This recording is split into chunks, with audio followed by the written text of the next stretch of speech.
sana hata tunapokosana, sababu unakuwa umekosea na ameingiza akili kwa kwa akilia. Siku moja nilikuwa nimeenda hapa juu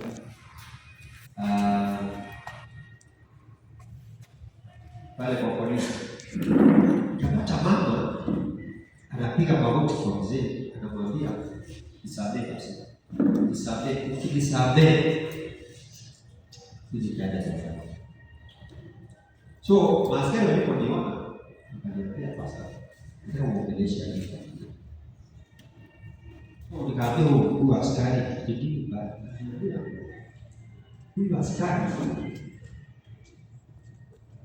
si askari, huyu mwanaume mwenye anapigiwa magoti, mwenye anapiga magoti mke wake.